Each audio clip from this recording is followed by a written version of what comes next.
guys, my name's Shada Campbell and my online space is the 11th Apartment. You can find me on Blogger, on Instagram, on Facebook, and of course on YouTube. On my YouTube channel, I've mainly been focusing on hand lettering. That's just the first thing I did, the first video I made, and it's had a really good response. I really appreciate all the great comments and questions, and I'm just having a lot of fun making these videos and teaching you guys all the little tricks that I've learned over the years. So today it's a cold, snowy Saturday in Banff, Alberta, and it's December. So I'm going to be showing you guys how to make a holiday greeting card. I'm super excited about Christmas. I get excited every year. For me, it's not even really the day. It's just all the build up and all the anticipation. I love making my own homemade gifts for everybody, and I love baking. Actually, this year on the blog, on the 11th Apartment, I'm going to be doing a series of posts called The Handmade Holiday, and these posts are going to be all sorts of fun homemade things for Christmas. So hand-printed wrapping paper, homemade greeting cards, little homemade gifts, tree ornaments, painted cookies, all kinds of cool stuff. So please follow along on the 11th Apartment blog. And like I said, today we're going to do a greeting card for Christmas, and unlike other videos that I've made in the past, I'm going to show you all the finer points of making this greeting card. So usually I just take my Sharpie, I do examples, and I say, yeah, usually I do this in pencil, but today I'm not going to bore you with that. Well, today I am going to bore you with that. We're going to go through everything from start to finish, from the first sketch through to the perfect card at the end. So let's get started. So to begin today, I'm going to show you what you'll need to complete this project, so the materials that we'll be using. Then I'm going to give you a quick overview of how we make the card, and then I'm going to go into all the detail about how they're actually made. So you'll need some cardstock greeting cards, or alternatively you can cut the cards out yourself and fold them. Just use cardstock. Stay away from flimsy paper like computer paper. I like to buy these packages of card sets. I get them for about $1. These ones are sets of 6 cards and 6 envelopes. Today I'm going to be using the white, obviously, but I really do like the craft paper. For anyone who doesn't know, craft paper, which is craft with a K, is just this brown sort of packing paper color. So it's quite popular right now. So for these ones, I'll probably do something with white ink and do some printing. But for my Sharpies, I love just the classic white. So pick up some of those if you have access to a dollar store or something like that. Leave the cards open. It just makes it easier for you to do your artwork. And then you're also going to need a pencil. It doesn't hurt to have a ruler, a Sharpie, a black Sharpie, and then you'll also need a little bit of tracing paper. You can pick that up at the dollar store. I've only just got artist quality tracing paper very recently, and it's awesome. But I have been using the dollar store brand in the past, and it was totally fine. And then you'll also need transfer paper, and transfer paper is a graphite paper. Graphite is the same thing that pencil lead is made out of, and it transfers an image onto it. Well, it helps you to transfer an image. So the brand that I'm using is Mona Lisa graphite paper. This is by Speedball, which is an art supply producer, and it's actually a lot better than the transfer papers that I've found in the past at like office supply or dollar stores. So if you see this at an art store, it's only $4 or $5. I would actually recommend the nicer sort of Mona Lisa graphite paper, because that's really good stuff. So that's what we'll be using. You only really need a black Sharpie, but it doesn't hurt if you want to, incorporate some red and green. You could have it red and green Sharpies or artist markers or whatever you like. Okay, so now I'm going to show you how I actually produce the card. So to begin with, what I do, and this is something I can only sort of show you, but this is like something I can't really show you the whole process. What I do when I begin this is I just take out a sketchbook. This is just cheap newsprint. I just sketch and I try out different words. I wrote down like "'Tis the season to be jolly," "Have yourself a merry little Christmas," merry and bright. So, you know, think of Christmas carols and sort of go from there. See if you can think of something kind of fun. I've seen some cards recently that said, you know, bah humbug. So just taking things from popular culture and utilizing those sayings on your cards is sort of a fun way to approach it. But of course, you can always go with the classic Merry Christmas or Happy Holidays. So what I've done here to create this card, the one that says Merry and Bright, what I started with is I started with my little sketch here. So I did it in pencil, then I went over it in Sharpie, and then I go over it a third time. And this to me is a very important step. I take a piece of tracing paper and I trace the image with a Sharpie, or you could use a pencil. And what this step allows me is to really perfect the image. So I get to trace slowly over my sketch, but using the tracing paper, I can change little tiny things about it while still capturing the things that I really like. So I loved my letters, but I kind of wanted to just change the curl of the Y here. And I think I changed sort of like the trajectory of the leaf. So it really allows you to perfect your sketch. And then what you do is you take your tracing paper, you lay it on top of your graphite paper. The graphite paper has a dark side, a black side, so that's the side that you want down. I'll use a piece of scrap paper. This would be your greeting card. So greeting card, graphite paper, dark side down, and then your tracing paper final sketch. And you can just go over with a pencil and you carefully, slowly transfer your sketch. You don't have to press hard. The graphite paper can be smudgy and messy, so go lightly and it transfers your image. From there, you take your Sharpie and you go over it, and that's how you basically create a greeting card and how you get it sort of like really perfect and really looking good. Okay, so now I'm going to show you from start to finish. So to begin with, I've done two sketches that I really like. I've traced my greeting card so I know how big it is, and I've sort of narrowed it down to these two. I really wish I could ask you guys which one you like better and which one you want to see. But I guess I'll just have to decide.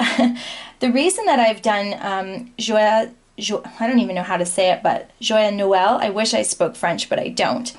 The reason that I've done this French Merry Christmas is because I just love the way the letters curve and curl. You know, some letters are just so much nicer to write than others. Like when I was little, I really wish that my name started with L, because I was just like, oh, such a good letter. So that's the reason I've done this. I really like the curve of the J, the line of the X, the N. So it's just, you know, I'm off to a good start because I like the way the letters look. So I think I'm going to do this one, the bottom one here. I'm going to, this is going to be my final copy. So I'm going to show you guys this one. So first things first, I'm going to lay my tracing paper over my sketch. And as I said before, doing this allows me to really perfect this image and change little things. So one thing that I want to do is I want to make this J slightly wider. So there we go. But for the most part, I'm happy with this image. And going over this, you really do, it gives you a chance to see your mistakes. If you tend to sort of go right on an angle, you'll notice when you're tracing, like, oh, I don't want to be on such an angle, and it'll help you to bring your letters more even. Love the way that N looks. Well, and then the font that I'm using is one that I go back to again and again that I've shown on these videos. I call it my fake calligraphy. I'll show you again.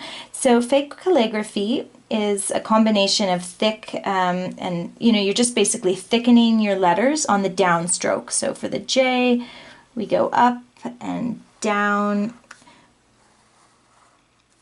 O is up, down. And then for the Y, we go down, up, and down the side, down on the E. So just thickening a little. And I think this font looks really incredible when you have where the thin stroke, the upstroke is very thin, and just thickening that downstroke ever so slightly. You can have a lot of fun by making the downstroke really fat and thick, but on these ones for sort of a more sophisticated look, I'm just doing a really as thin as I can get the line, and then the downstroke just slightly thicker. And see, now I think maybe my Noel could be slightly more centered as far as the my little laurel is concerned. So yeah, that looks better. So I'm just going to move it over, and then I'm going to trace my little laurel. Laurel is just an open wreath, so this is my little, it's not a wreath, it's a little open vine or whatever. Okay, and I've just given it some sort of little pointy leaves and whoops, and some berries because it's Christmas. So I think it looks sort of wintry, and yeah. Okay, so there I've completed my my trace. So that's the final. I hope you can see it there. That's my final. That's my good copy. That should be a little pointier. So I'm happy with that. I like the way it looks. It looks straight, actually.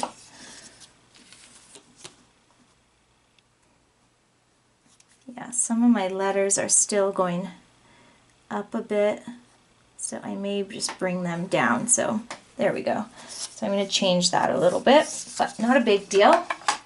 Okay, so now I've got my greeting card, which, as I said, I just keep it flat because it's a lot easier to work with when it's not folded.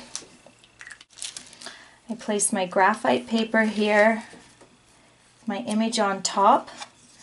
I want to make sure that I get this in the center. So I'm just going to lay this down. Okay, it's 14.5 centimeters. Put this right in the middle. So I've got about 1 centimeter on each side. I'm happy with that. And just making sure that I have it straight. But otherwise, I think that looks good. So at this point, you may want to tape it in place just to help you keep it centered, keep it straight.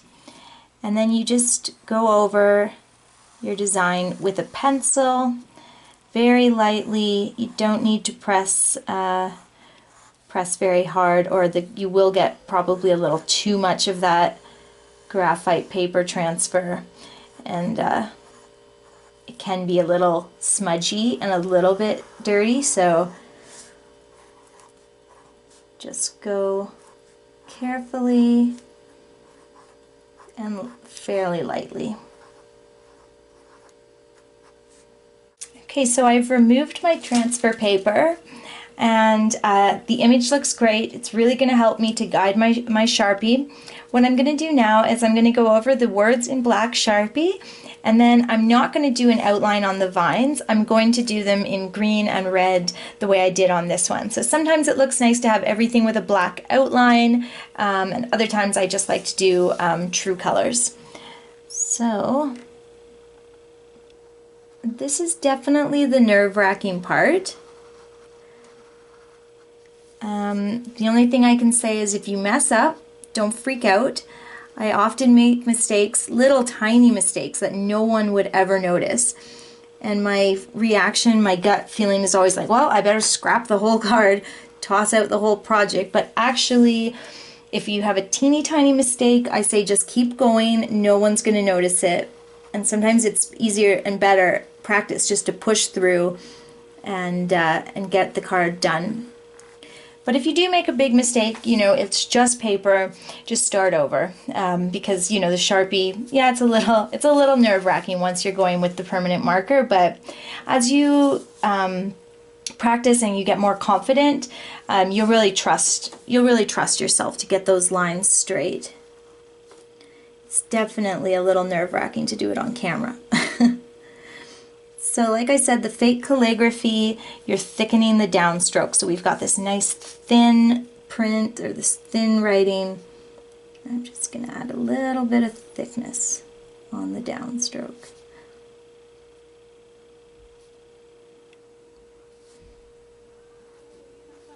And then I'm just coloring it in. Okay.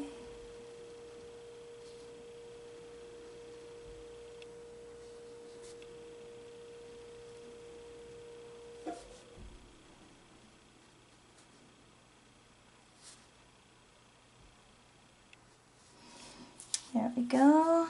Just add a little, fill this in a little bit. There we go. Okay, so I'm done my writing. And like I said, I want to do, I don't want to do a black outline. I just want to do true color, red and green. So the vines are going to be green. Just following your lines. Trust your hand. If you, I've mentioned this trick before, but to keep your hand steady and to follow your line more easily, it helps to bring the pen towards your body. So pulling in towards yourself, that's going to help steady your hand. So just trace over the graphite.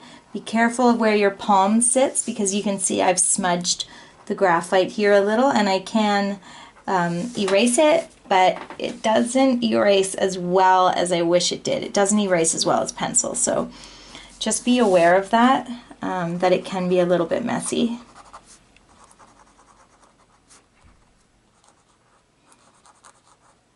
I'm going to color in all these leaves.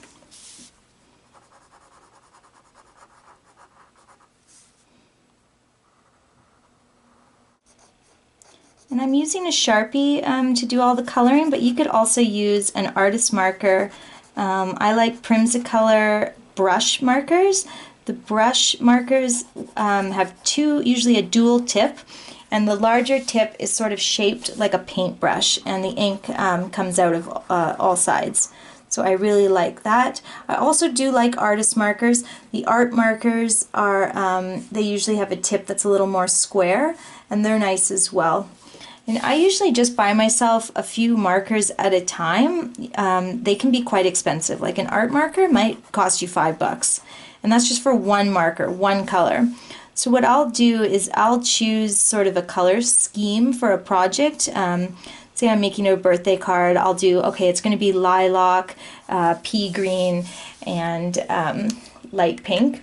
And I'll just go out and I'll buy myself those 3 markers and just work with that. And then the next project I'll go out and I'll buy another few markers and just sort of pick them up one by one. So for Christmas you might get an evergreen color, a moss green, a burgundy, and a red, something like that. But as you can see, you don't necessarily need the artist markers. The Sharpie works really well. Especially for small things where you're just filling in small areas. These ultra fines are awesome. I just love my Sharpies.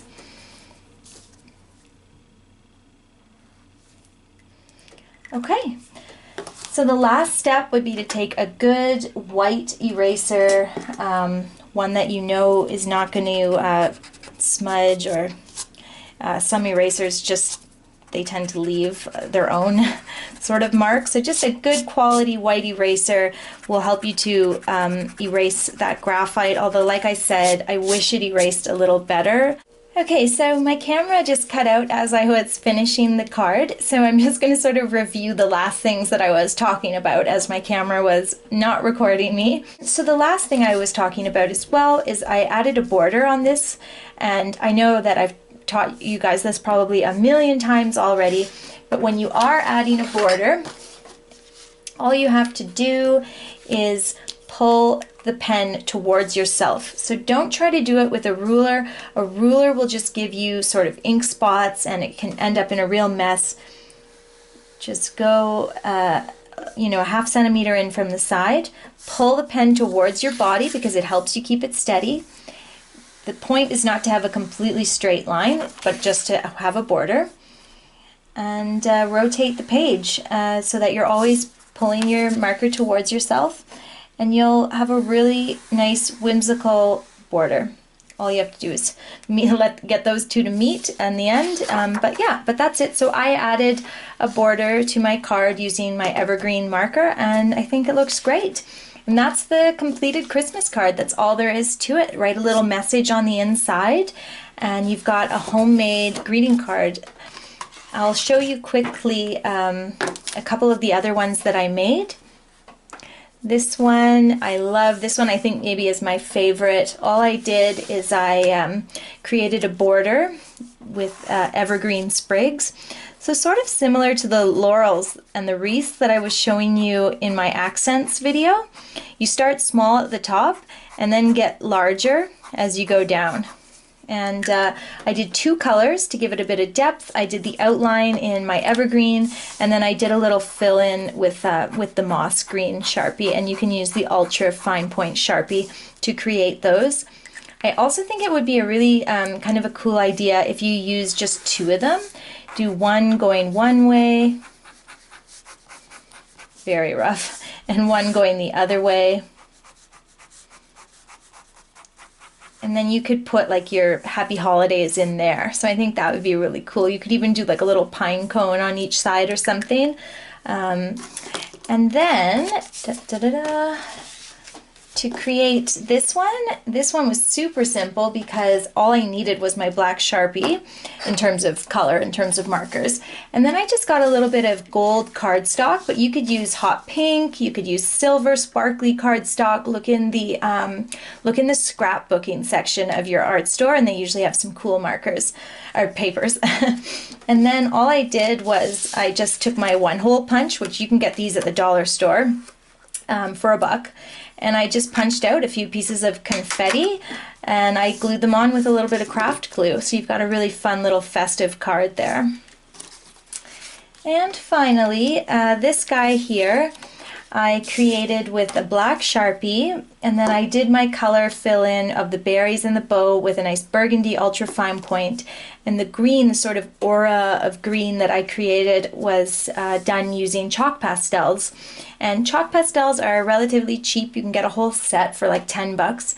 And all you do, you just add a little bit of color and then you smudge it. So you get this sort of faded sort of aura of color that I really like. And I love the way that looks. So yeah, that's pretty much all I have to show you today. Thanks for watching, and I hope you'll create your own Christmas greeting cards.